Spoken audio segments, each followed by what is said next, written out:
Plenty of animals build their homes in oak trees, but it's another thing entirely to get the oak tree to do all the work, to build your house for you.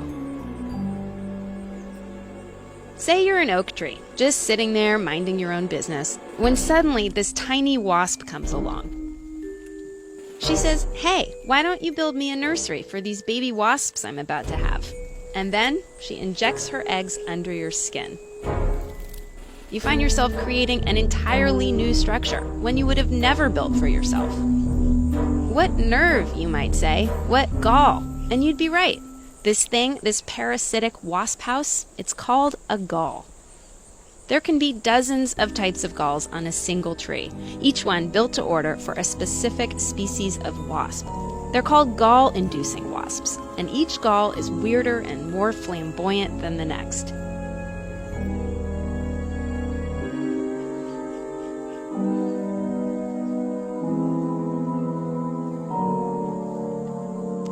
Sometimes the wasps prefer a mobile home. This one is called a jumping gall. It falls from the tree and bounces across the ground like a Mexican jumping bean until it finds a safe place to hatch.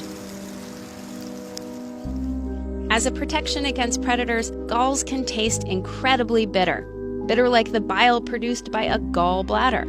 In fact, the earliest doctors believed being bitter and angry meant an excess of gall in the body. Anyway, back to our tree.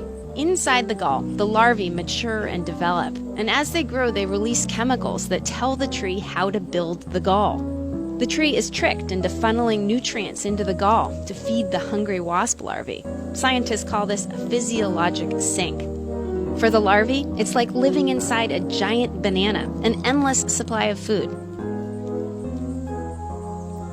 But the peace and quiet don't last long. All that free food starts attracting uninvited guests. That original wasp itself becomes a host for another set of wasps called parasitoids.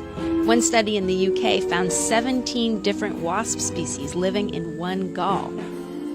But the oak tree, it does just fine, in most cases unharmed by the tiny rivalries in tiny houses on its branches and its leaves.